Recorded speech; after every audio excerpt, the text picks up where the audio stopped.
Dios eterno, que a ti sea toda la gloria, el honor y el poder. Gracias por esta palabra que vamos a hablar en este día, en este sermón, mi Dios Padre, porque tú nos vas a bendecir cada día, abriendo el conocimiento y para que nosotros lo hagamos con conocimiento, con una perfección, haciendo siempre el bien, Señor, el bien, Padre, porque a ti te agrada que nosotros hagamos el bien. Hoy vamos a hablar sobre el Señor es mi gozo. Vamos a ver cómo el Señor quiere manifestarse en nuestras vidas para que nosotros, al oír su palabra, nos percatemos, entiendamos y agarremos ese conocimiento que Dios nos quiere sembrar en nuestros corazones. Por eso, hermanos, yo les pido que abran su corazón para que esta palabra sea sembrada en sus corazones. Bendito Dios. Padre, oramos, Señor, que este sermón, Señor, sea sembrado en nuestros corazones, mi Dios Padre, para que al tiempo tuyo den frutos en abundancia, predicando la palabra de Dios. Y todos dicen amén. Hoy titulamos el sermón El gozo del Señor. Si nos vamos al Antiguo Testamento, dicen que el rey Salomón se mantuvo siempre obediente y fiel a Dios y fue prosperado, pero su corazón siempre, el corazón de Salomón siempre sintió esa bendición, esa prosperidad, esa alegría que fluía del interior de él, que brotaba el ánimo, la fuerza incomparable de agradar a Dios. Porque lo más importante es agradar a Dios, apartarse del pecado y a guiarse siempre en el bien que nos habla Dios para que seamos prósperos.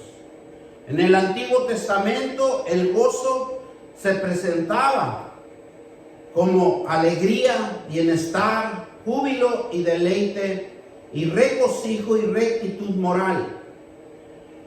Tenían que estar bien perfectos ante la presencia de Dios. Y es lo que hacía el rey Salomón, por eso él era próspero. Y en el Nuevo Testamento el gozo significa santificación, deleite y complacencia, de alegría, de paz. Cuando Dios se manifiesta en su Hijo aquí en la tierra, hace una manifestación grande y maravillosa, donde el Señor se goza entregar a su Hijo en la tierra para todo aquel que oyera la palabra de Dios se salve y tenga una vida eterna, una vida que nos espera en el tercer cielo. Mi Dios Todopoderoso, te damos gracias, Señor.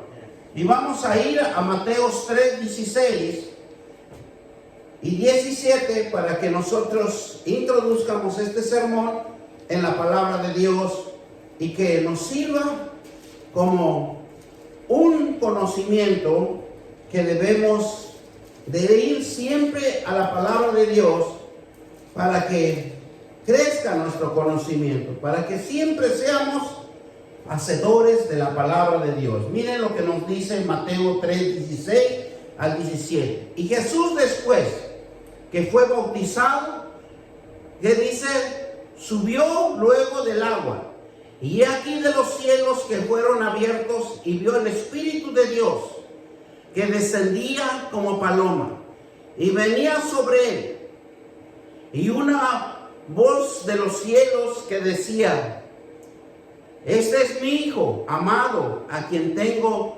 complacencia de este Hijo tan hermoso que nos entrega Dios aquí en la tierra para que Él pueda rescatarnos del pecado. Este es mi Hijo amado. ¿Qué nos dice? El cual tengo complacencia. Es decir, Jesús vino a la tierra para que el gozo del Señor se manifieste en Jesús, porque es un gozo de Dios enviando a su Hijo para que todo aquel que creyere, todo aquel que tenga fe, se salve su alma. Porque el Hijo de Dios vivió para hacer la voluntad de su Padre. En Jesús vino aquí en la tierra para hacer la voluntad del Padre, y Jesús se gozaba con su Padre y el Padre con el Hijo. Jesús era obediente porque él sentía la presencia de Dios en él. En su interior de Jesús se manifestaba el Espíritu de Dios que se encarnó en esa carne, porque Él hacía los milagros, Él hacía los prodigios, Él hacía las sanidades, las liberaciones, porque Dios quería manifestarse en una carne sin pecado, en una carne pura, en donde nos demostró que nosotros podemos alcanzar esa virtud que Jesús lo tenía, porque si nosotros doblegamos la carne en la palabra de Dios, nosotros podemos ser igual que el Hijo de Dios que vino en esta tierra para hacer milagros, sanidades y liberaciones en todo momento. Siendo Hijo de Dios, ¿qué hizo primero Jesús? Entregó su corazón a la voluntad de su Padre. Él se quitó de sí mismo, y todo lo que le decía a su Padre, Él lo hacía, porque era hijo obediente, hijo de fe, hijo que creía que su Padre era la máxima autoridad y que Él fue hecho las cosas por Él y por todo. Por eso el gozo del cristiano, cuando encuentra a Jesucristo y le cree que Él vino a la tierra para que nos limpie de nuestro pecado, nos sane de nuestras dolencias, de nuestras enfermedades, entonces veremos la manifestación del poder del Espíritu Santo. Porque Jesús dijo, es necesario que vaya al Padre para que envíe el Consolador. Debe de entrar a una etapa donde más el cristiano debe de leer la palabra de Dios, donde debe de estar en el altar santísimo, a donde debemos de ver la santidad de la palabra de Dios con gozo y con alegría, y darle lo mejor de nuestro corazón a Dios, porque Él bendice a los corazones alegres y humildes, entregados a su voluntad de Dios. Él se va a manifestar haciendo el bien, haciendo obediente. Por eso nosotros nos encontramos en Salmos también 43:4, y nos dice la palabra de Dios en Salmos 43:4, y nos dice así: entraré al altar de Dios, al Dios de mi alegría y de mi gozo, y te alabaré con arpas, oh Dios, Dios mío. Por eso cuando nosotros venimos al templo de Dios a escuchar la palabra de Dios, cuando está el tiempo de la alabanza, de la adoración, cántenle a Dios, porque de ahí se van a fortalecer, de ahí se van a liberar, de ahí van a sanar sus heridas, de ese corazón dolido, de ese corazón amargado, de ese resentimiento que venimos de generación en generación, que no venimos, apenas ese resentimiento nació en este tiempo de nosotros. Ese resentimiento ya viene por generaciones, ya viene esa dolencia por generaciones ancestrales, de los abuelos, de los tatarabuelos, ya viene esa esencia en nuestra sangre, porque la maldad está en la sangre. Y cuando nosotros nos damos cuenta, estamos haciendo lo que nuestros abuelos hicieron, nuestros padres hicieron. ¿Por qué? Porque tenemos esa maldad en la sangre, y eso es transferencia cuando nosotros nacemos en una familia. Por eso cuando nosotros venimos al altar de Dios, debemos de olvidarnos, de despojarnos de todo ese resentimiento, de esa amargura, de ese odio, de esa ira, porque la alabanza es donde nosotros vamos a manifestar que amamos a un Dios Padre Todopoderoso que nos engendró en un vientre de una mujer. Y nosotros salimos ya convertidos en carne, en hueso, porque nuestro espíritu de hombre y nuestra alma se encarnó en este cuerpo que ahora lo andamos llevando las 24 horas para manifestarnos, para hablarnos, para conocernos y para ser visibles. Eso es lo que Dios, también cuando Jesús vino, tuvo que encarnarse en una mujer. ¿Para qué? Para que se hiciera carne, se hiciera hueso, corriera por sus venas la sangre de Jesucristo, la sangre de Dios, para que después fuera derramado, y esa sangre tan poderosa que limpiara todo el pecado del mundo. Miren cuán hermoso es Dios, que con gozo y con alegría da a su Hijo, como lo vemos también en el padre Abraham, cuando el padre Abraham le dice a Dios: dame tu hijo, el único, Isaac. Y él, sin pensarlo, sin ponerle trabas, sin obstáculos, él lleva a su hijo a ese monte y lo iba a sacrificar. Pero el ángel le dice: no le hagas daño a tu hijo, porque ahora hemos visto la fe que tú tienes con Dios. Porque nosotros tenemos que demostrar la fe en creer en Dios, que hay un Dios todopoderoso que se está manifestando las 24 horas. Está un Dios viendo a cada uno de nosotros cuál es tu fe y qué es lo que tú has creído. Por eso, cuando ustedes vienen al altar, deben de dar lo mejor, deben de abrir la boca. Muchas de las veces venimos y nos cuesta levantar las manos, nos cuesta abrir la boca. Y lo que nosotros debemos de hacer en esa hora de alabanza, abrir nuestras bocas, levantar nuestras manos como agradecimiento de una semana más de vida, de una semana que nos ha fortalecido el Señor y que nosotros seguimos vivos. Porque nadie puede dar vida más que nuestro Dios Todopoderoso, más que Jesucristo que murió en esa cruz. Por eso, cuando nuestro corazón emana esa humildad, emana esa ternura, ese amor hacia Dios, hay una vida diferente, hay una transformación, hay un gozo que el Señor Dios se manifiesta en nuestras vidas. Por eso, cuando Jesús vino a la tierra, vamos a ver cómo Él nos habla de una manera que se manifestaba Dios en Él. Y por eso Dios, cuando Dios creó en esta tierra, creó dos sexos, dos personas diferentes, dos personas que se manifestaron en los evangelios.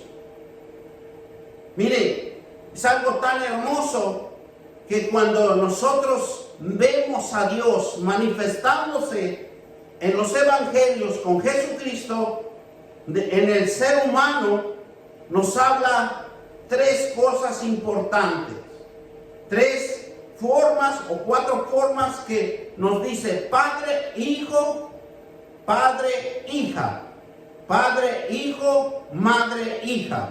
Entonces, ¿cómo diferencia en un padre y en una madre sale un hijo y sale una hija. Jesús honró cada uno de estos seres vivientes en su ministerio.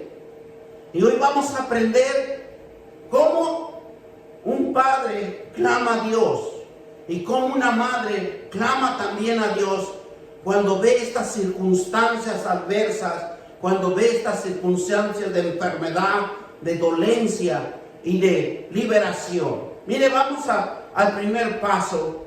El amor de una madre por su hijo, dice, vamos a hablar sobre lo de endemoniada. Y vamos a ir a Marcos 7, 24 y 30.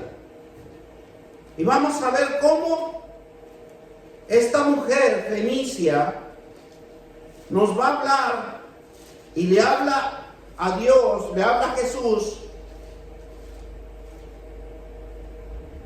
Marcos 7, 24 al 30. Y miren lo que nos dice el Señor, nos dice las Escrituras. 24 al 30. Levantándose allí se fue a la región de Tiro y de Sidón. Y entrando a una casa, no quiso que nadie lo supiese. Pero no pudo esconderse Jesús.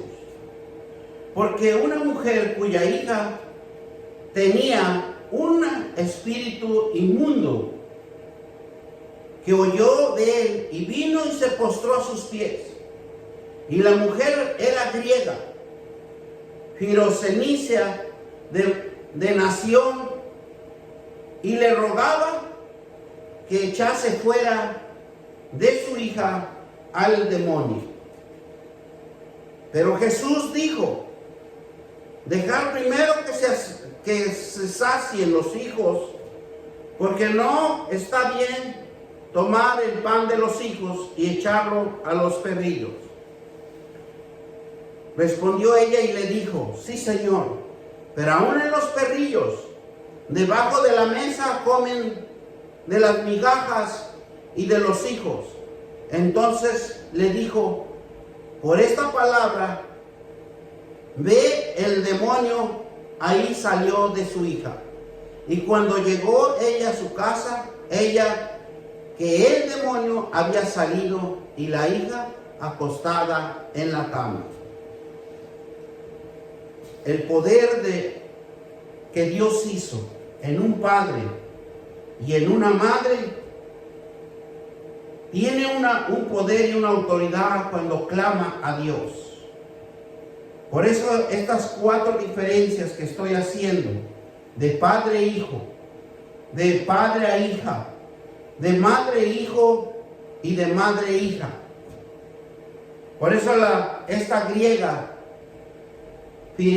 Sirofenicia, aunque no era hebrea, pero él decía, aunque sea las migajas, él podía recogerlas, él podía comer, como diría esta mujer de la palabra de Dios.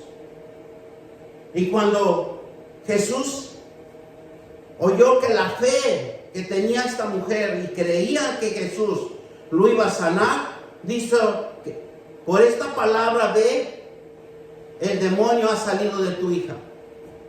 Imagínense, la mamá va a clamar si llevando a esta hija, y el poder de Dios que puede sanar de un lugar a otro. Nada más lo que nosotros necesitamos, y Jesús lo dijo muchas veces: ¿cuál es tu fe? ¿Qué es lo que tú has creído? Y que se haga conforme a tu fe, que se haga conforme a lo que tú has creído. Mire el segundo punto: el amor de un padre, de una madre con su hijo, con un hijo muerto. Vamos a Lucas 7, 11 y 17. Y vemos cómo Dios hace milagros, hace prodigios, levanta muertos. Y miren lo que nos dice Lucas 7:11. Dice: aconteció después que él iba a la ciudad que se llamaba Naín, e iba con el muchacho de sus discípulos y una gran multitud. Cuando llegó cerca de la puerta de la ciudad, y aquí llevaban a enterrar a un difunto, hijo único de su madre, en la cual era viuda, y había con ella mucha gente de la ciudad. Y cuando el Señor lo vio, se compadeció de ella y le dijo: no llores. Acercándose, tocó el féretro, y los que lo llevaban detuvieron, y dijo: joven, a ti te digo, levántate. Entonces se incorporó el que había muerto y comenzó a hablar, y lo dio a su madre. Y todos vieron, y todos tuvieron, dice, miedo. Glorificaban a Dios, diciendo: un gran profeta se ha levantado en nosotros, y Dios ha visitado a su pueblo. Miren lo que Dios hace cuando nosotros tenemos fe, cuando nosotros clamamos su presencia. Esta mujer, viendo a su hijo ya muerto, pero Dios siempre tiene misericordia de nosotros. Esa misericordia, ese amor que puede tener Dios con nosotros, sin el solo hecho que nosotros le clamemos, que cambie el rumbo de nuestra vida. Miren lo que nos dice también en el punto 3, el amor de un padre por su hija muerta. Acuérdense, aquí habla en Marcos 5, 27 al 24. Y aquí vemos dos milagros. Una mujer que tenía un flujo por muchos años, pero Dios siempre tiene algo reservado para cada uno de nosotros. Solo necesitamos nosotros tener fe. Marcos 5,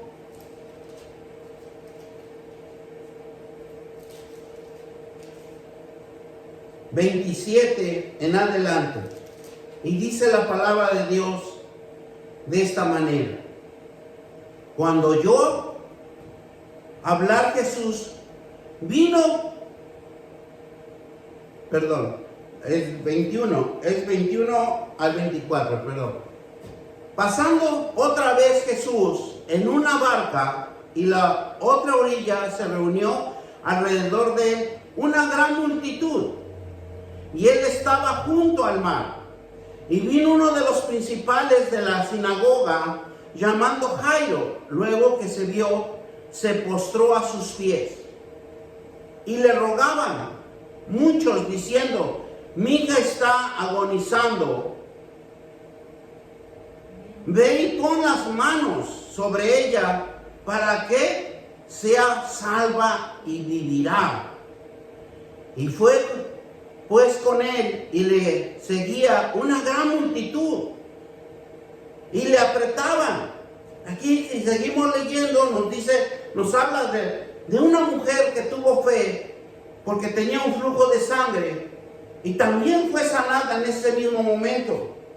Pero miren cómo nos dice del versículo 43 en adelante. Nos dice así: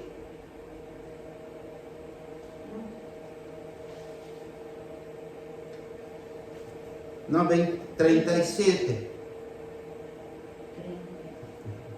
Jesús luego, vamos a leer desde el 36, pero Jesús luego que oyó lo que decían, dijo al principal de la sinagoga: no temas, cree solamente. Porque este hombre, este Jairo, era un principal. Era una persona que tenía un poder, una autoridad en ese tiempo.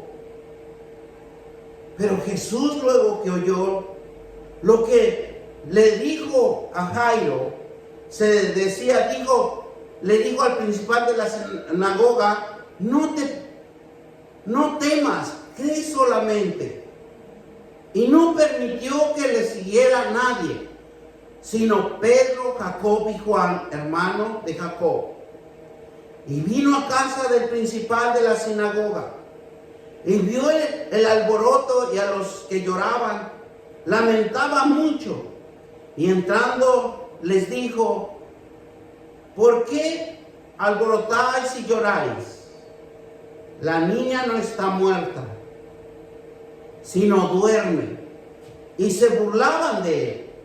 Mas él, echando fuera a todos, tomó al padre y a la madre de la niña y a los que estaban con él, y entró donde estaba la niña, y tomando la mano de la niña le dijo, Talita Takumi, que traducido es, niña, a ti te digo, levántate. Y luego la niña se levantó y andaba, pues tenía 12 años, y se espantaron grandemente. Pero él les mandó mucho que nadie pusiese, y dijo, se le diese de comer.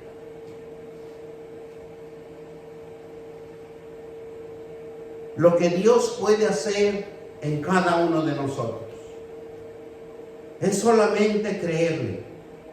Es solamente decirle, Dios, aquí estamos en tu presencia. Tú haz tu voluntad en mí. Yo quiero cambiar. Lo que Dios quiere, que abra su boca y le diga, yo quiero cambiar. Yo quiero dejar todo esto que me ha destruido, que me ha agobiado, que me ha confundido, que me ha molestado. ¿Cuánto nos atreveríamos a decirle a Dios, cámbianos, Señor? Y el último punto, que es el 4, el amor de un padre por su hijo. Este hijo endemoniado. Y vamos a ir a Mateo 17, 14 y 20. Para que nosotros veamos cómo es el poder de Dios cuando nosotros creemos y nos acercamos con un corazón humilde, con un corazón constricto, con un corazón que queremos hacer el cambio. Y nos dice así, cuando llegaron al gentío, vino a él un hombre que se arrodilló delante de él, diciendo, Señor, ten misericordia de mi hijo, que es lunático, que padece muchísimo, porque muchas veces cae en el fuego y mucho en el agua. Y lo he traído a tus discípulos, pero no han podido sanar. Respondió Jesús y dijo, oh generación incrédula y perversa, ¿hasta cuándo estaré con vosotros? ¿Hasta cuándo os de soportar? Traérmelo aquí. Y reprendió Jesús al demonio, el cual salió del muchacho y quedó sano desde aquella hora. Viendo entonces los discípulos a Jesús, dice, aparte dijeron, ¿por qué nosotros no pudimos echar fuera? Jesús le dijo, por vuestra poca fe. Si nosotros vemos, en vez de nos acostumbramos a que siempre nuestro cuerpo esté enfermo, a que siempre nuestro cuerpo lo manifestemos en lástima, en mediocridad. Porque claramente si nosotros vemos las escrituras, dice que no nos dio un espíritu de cobardía, sino de poder, de amor y dominio propio. Y Jesús les dijo, por vuestra poca fe. Porque de cierto os digo que si tuviera fe como un granito de mostaza, y diréis a este monte, pásate de aquí a allá y se pasará, y nada os será imposible. Pero en el último versículo 21, ¿qué nos dice?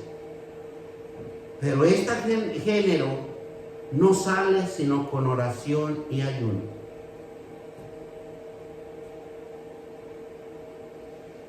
Más que nada, es la entrega de nuestra vida a la voluntad de Dios.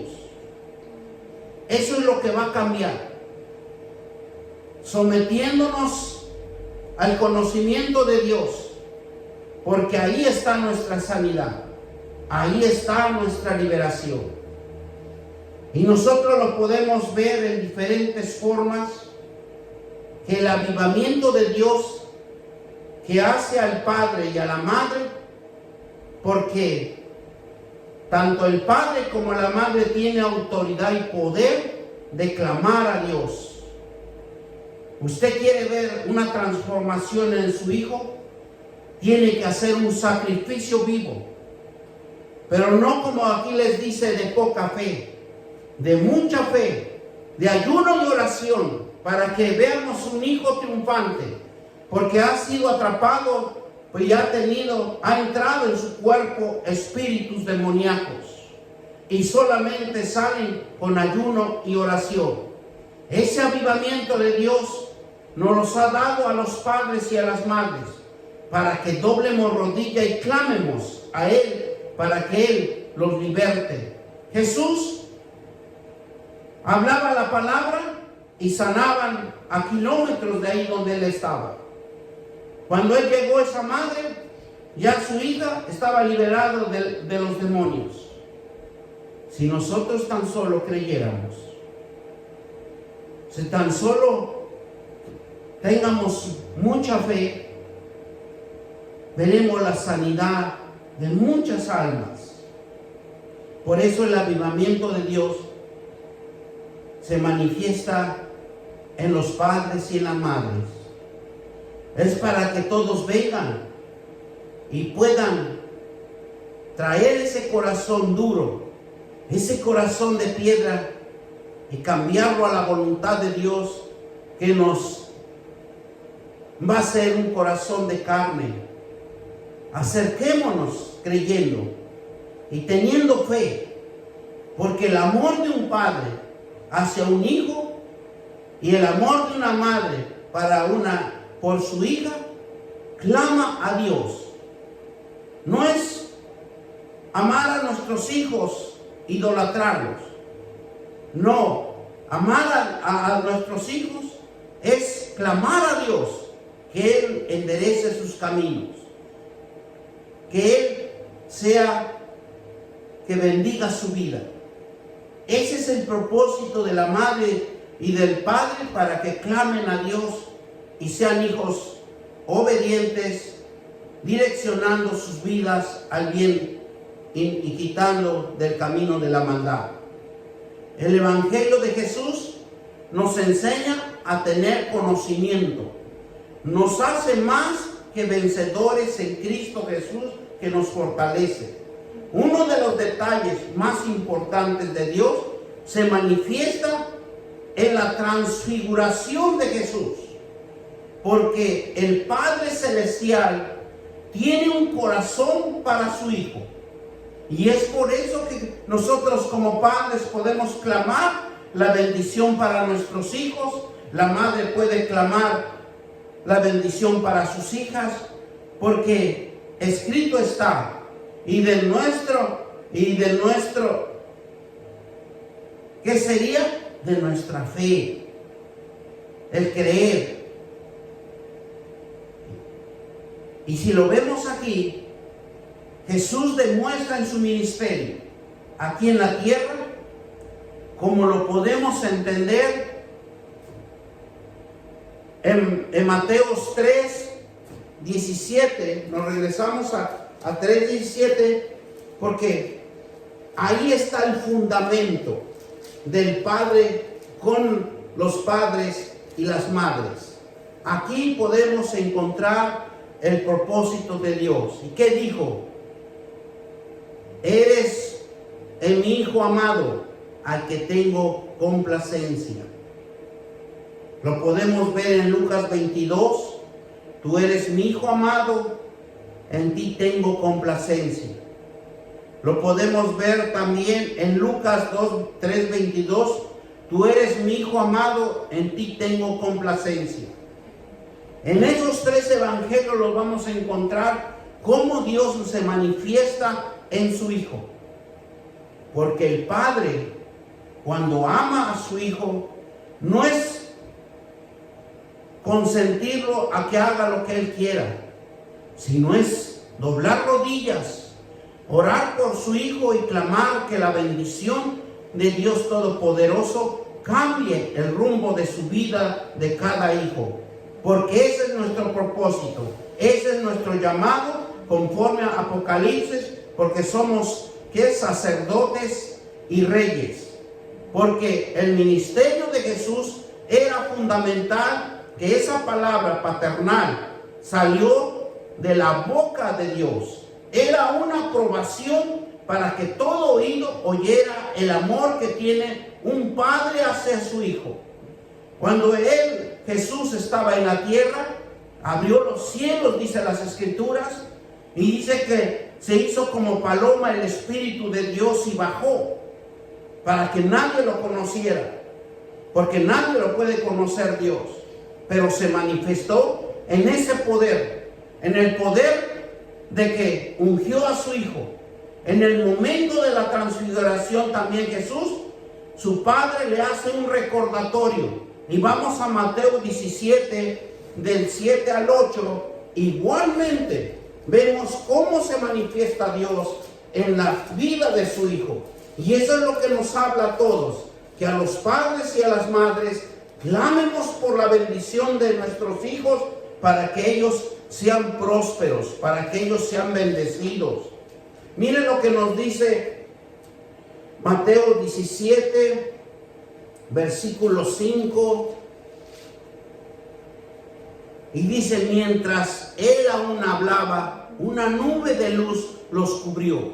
Y aquí una voz de la nube que le decía: este es mi Hijo amado, en quien tengo complacencia.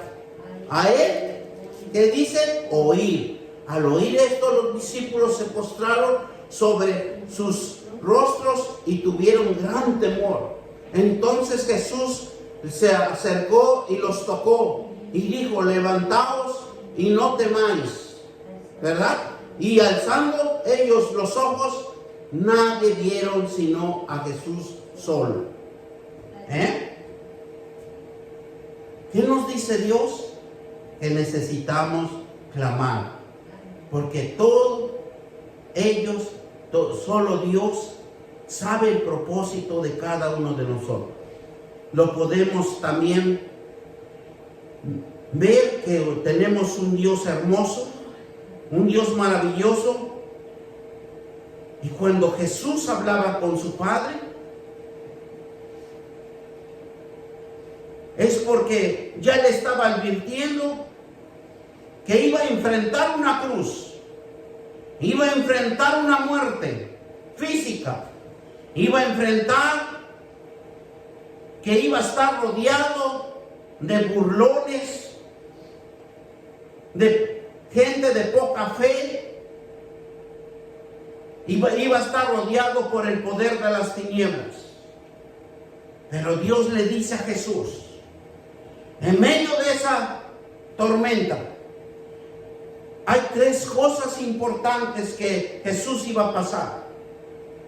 Pero Dios le decía a Jesús, y eso también a nosotros nos dice, a todos los padres y a las madres, para que clamemos por nuestros hijos. Nunca te olvides quién eres. Segundo, nunca te olvides que te amo. Tercero, nunca olvides lo orgulloso que estoy de ti. Dios nos dice que aprendamos a ser cabeza de familia. Como Cristo, Dios lo hizo a Jesús. Tú eres mi Hijo amado, al que tengo complacencias. Y mire lo que nos dice Efesios 5:23 para fundamentarlo en la palabra de Dios. Porque es tan hermoso entender la palabra de Dios que si nosotros permitiéramos y abriéramos nuestro corazón, abriéramos esos oídos sordos y hiciéramos hacedores de la palabra de Dios, grandes avivamientos ocurriría en nuestra propia vida, porque nosotros somos una familia. Dios nos ha bendecido con nuestros hijos. Efesios 5:23. Y mire lo que nos dice Dios.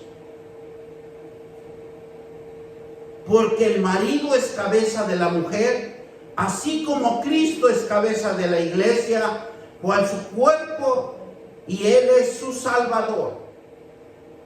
Cristo nos ama. Cristo quiere restaurarnos, quiere edificarnos, quiere Él que seamos cabeza de familia. Tanto el hombre como la mujer, clamando por los hijos, para que no estén en los caminos de la perdición, para que no sean atrapados por esos demonios de alcoholismo, de droga, de cannabis, que es un espíritu demoníaco que ahora se cubre y hace creer otras cosas que no son, pero están destruyendo el templo de Dios, lo cual en su cuerpo, ¿qué dice?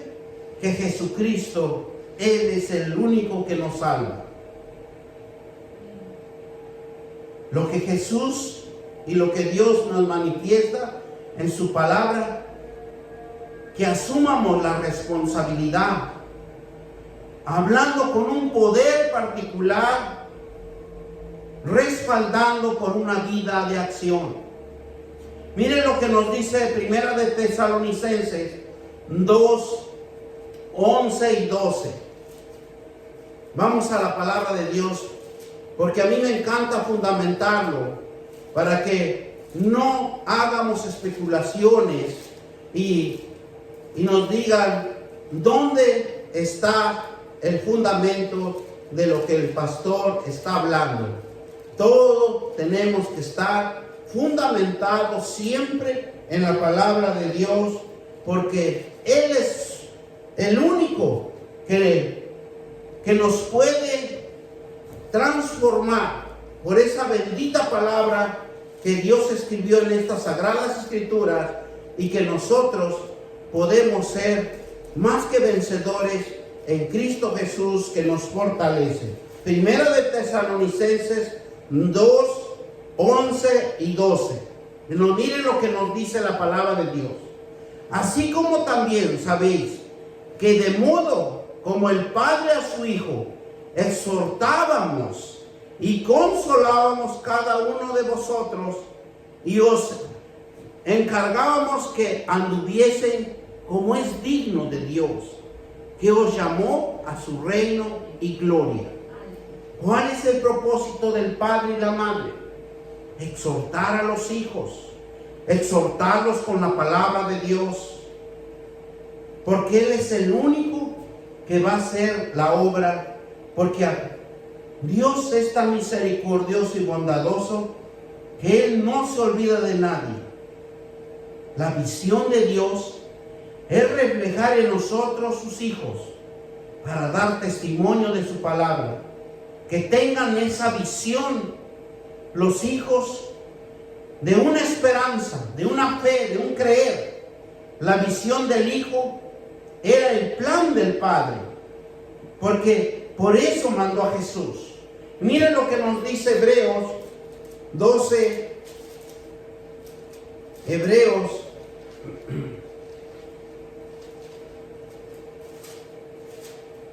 12:2, y nos dice la palabra de Dios: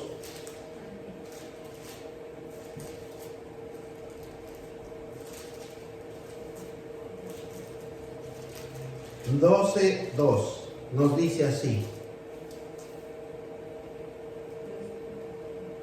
Dice la palabra de Dios, 12:2. ¿Qué nos dice? Puesto los ojos en Jesús, el autor y consumador de la fe, el cual por el gozo puesto delante de él sufrió la cruz, menospreciado el oprobio y se sentó a la diestra del trono de Dios. Por eso en esa transfiguración que Jacob y que sus hermanos lo vieron, fue para manifestarse que iba a ir a esa cruz, pero que nunca olvidara quién es, que nunca olvide que Dios nos ama, que nunca olvidemos que Dios está orgulloso de cada uno de nosotros. Y eso es lo que se manifestaba con Jesús. Y eso Jesús lo animó, lo fortaleció, porque dice: mi Padre está conmigo. ¿Cuánto de nosotros, cuando nuestro Padre y nuestra Madre está apoyándonos, sentimos una protección? Más cuando nosotros clamemos a Dios en oración, doblando rodillas para que nuestros hijos dejen los vicios, dejen todas esas inmundicias. Pero lo vamos a hacer por medio de la oración. No lo podemos hacer por nuestras propias palabrerías, porque nunca vamos a poder lograr nada. Pero con la palabra de Dios veremos la manifestación de su gloria en nuestros hijos. Clamemos, dígamelo, dice la palabra de Dios que tenemos que hacerlo con ruegos y súplicas. Por eso aquí nos dice: puesto los ojos en Jesús, el autor y consumador de la fe, la cual por el gozo puesto delante de él sufrió la cruz, fue menospreciado por el oprobio y se sentó a la diestra del trono de Dios. El pueblo de Israel caminó sin fe en el desierto. Lo que hizo el pueblo de Israel, fortaleció la incredulidad, las quejas, la murmuración, un caminar sin fe. Eso es lo que hizo el pueblo de Israel. El resentimiento no permite ni disfrutar el gozo del Señor. Dice que el primer daño que el hombre puede recibir es un resentimiento, porque no hay gozo del Señor. Así, aunque lo oiga, aunque le guste una alabanza, aunque cante la alabanza, pero si hay resentimiento, no hay gozo en el Señor, en su corazón. Mire el profeta Jonás, un ejemplo que tenía, un privilegio de ir y profetizar al pueblo de Nínive. Dios le encomienda a Jonás conquistar una ciudad, porque Dios siempre quiere conquistar ciudades, familias, comunidades, naciones, porque ese es el propósito de Dios, porque es su creación, es algo que Él dio vida en ellos. Tal vez nosotros lo vemos de una manera diferente, vamos a decir, a los americanos de una forma, vemos a los italianos de una forma, nosotros los guatemaltecos vemos por una forma, los mexicanos ven por una forma. Igual así Jonás, cuando le encomienda esta gran comisión de ir y profetizar al pueblo de Nínive. Pero Jonás estaba resentido en su corazón.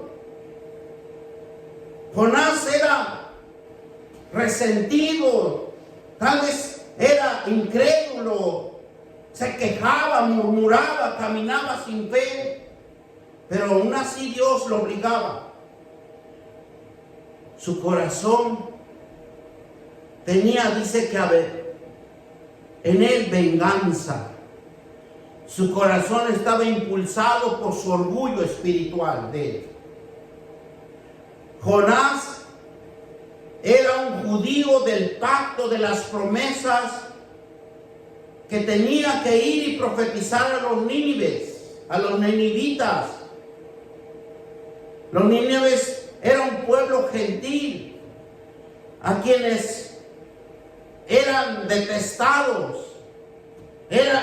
Para los hebreos veían al pueblo de Nínive como unos perros sin escrúpulos, sin forma, sin educación. Pero Dios no ve eso. Dios ve los corazones que puede transformar. Así que el profeta Jonás encomienda que vaya a profetizar, pero Jonás se llena de amargura por no querer obedecer a Dios, por no tener esa visión de Dios en sus perspectivas correctas y en la ausencia del gozo del Señor. Genera frustración y enojo. Pero Dios es tan poderoso que para Él nada es imposible, y lo manda por un barco y se lo traga una ballena. Pero lo hace cumplir la profecía que le había encomendado. Si lo vemos en el profeta, en el libro de Jonás, nos enseña que jamás se enojó. Vemos que él se enojó de una manera, se sintió frustrado a ver la salvación de Dios en esa ciudad. Porque él todavía se enojó. ¿Y qué nos dice Jonás 4, 1 al 11? Vamos a leerlo para que veamos cómo Jonás se enoja con Dios, se enoja con el pueblo de Nínive. Es decir, ¿yo por qué? Y eso nos pasa a nosotros también como cristianos. Nos dicen, vayan a evangelizar, vayan a hablar la palabra de Dios. ¿Y qué hacemos? Hoy no puedo, estoy cansado, a ver cuándo lo voy a poder hacer. Dios necesita que nos haga como Jonás para que obedezcamos a las buenas o a las malas por medio de un tiburón. Ahora no va a ser una sirena, ahora va a ser un tiburón para que veamos las garras que tiene por dentro. ¿Y qué hace? Mire Jonás, leemos del 1 al 11. Pero Jonás se apesadumbró un extremo y se enojó. Y lloró a Jehová y dijo, ahora, oh Jehová, ¿no es esto lo que yo decía estando aún en mi tierra? Por eso me apresuré a huir a Tarsis, porque sabía yo que tú eres Dios, fiel, clemente y piadoso, tardo en enojarte y grande en tu misericordia, que se arrepintiesen del mal. Ahora pues, oh Jehová, te ruego que me quites la vida, porque mejor es la muerte que la vida. ¿Cómo era Jonás de resentido, de enojón? Ahora pues, oh Jehová, te ruego que me quites la vida, porque mejor es la muerte que la vida. Jehová dijo, hace tú bien en enojarte tanto. Y salió Jonás de la ciudad y acampó hacia el oriente de la ciudad, y se hizo allí una enramada y se sentó debajo de ella y la sombra, hasta que aconteció que la ciudad preparó Jehová Dios una calabacera, lo cual creció sobre el Jonás para que hiciese sombra sobre su cabeza y le librase de su malestar. Y Jonás se alegró grandemente por la calabacera, pero al venir el alba del día siguiente, Dios preparó un gusano, el cual hirió la calabacera y se secó. Y aconteció que al ir el sol, preparó Dios un recio viento solano, y el sol hirió a Jonás en la cabeza, que se desmayase, y deseaba la muerte, diciendo, mejor sería para mí la muerte que la vida. Entonces dijo Dios a Jonás, ¿tanto te enojas por la calabacera? Y él respondió, mucho me enojo hasta la muerte. Y dijo Jonás, tuviste tu lástima de la calabacera, y el cual no trabajaste, ni tú la hiciste crecer, en que en espacio de una noche nació, y dice, y en espacio de otra noche pereció. ¿No tendré yo piedad de Nínive, aquella ciudad donde hay más de 120,000 personas que no saben discernir entre su mano derecha y en su mano izquierda, y muchos animales? Dios tiene misericordia de nosotros, porque la visión de Dios, esa visión de Dios requiere de una voluntad de Él y su fuerza. Jonás, por falta del perdón de sí mismo y el resentimiento y la amargura, le impidieron a Jonás que experimentara el gozo del Señor, porque la salvación era de una gran ciudad. El gozo del Señor es obedecer, es una fuerza espiritual en que desarrolla nuestro interior.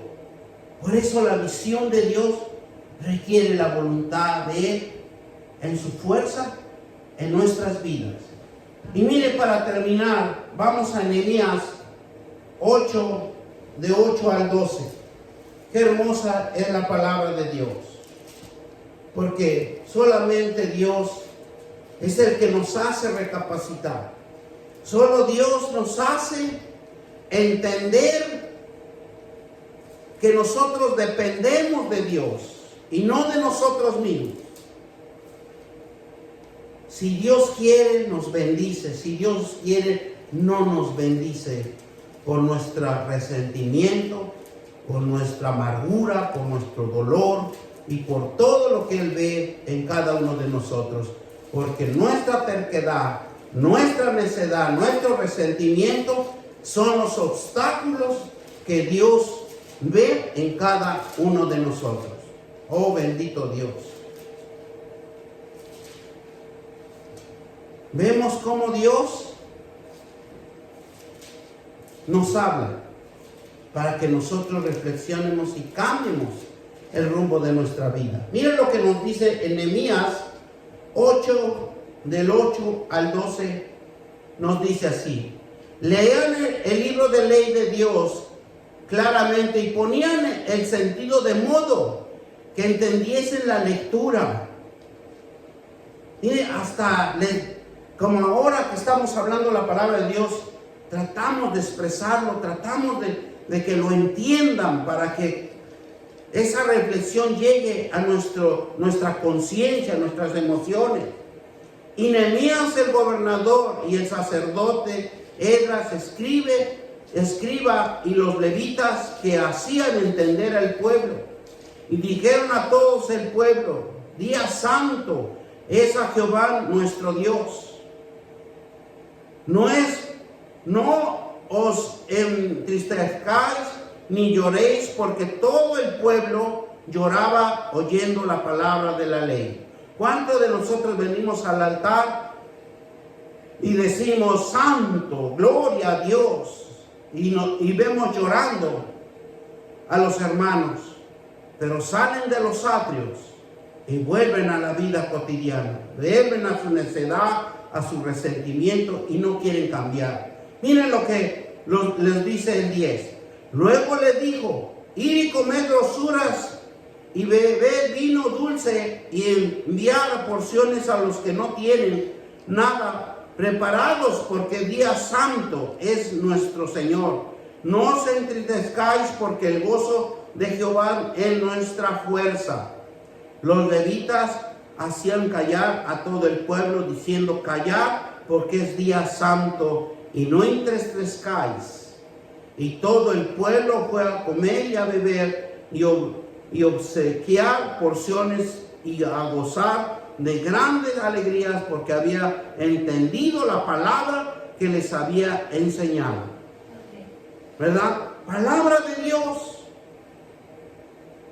Porque miren, aquí también en el 13 nos dice, el día siguiente se reunieron las cabezas de las familias de todo el pueblo, sacerdotes y levitas, y Esdras el escriba, para entender la palabra de la ley. Nosotros como padres tenemos ese privilegio de estar leyendo siempre la palabra de Dios. ¿Para qué? Para que salga el enemigo de nuestros hogares. Porque Dios quiere libertarnos. Dios quiere que el enemigo lo echemos fuera de nuestras vidas.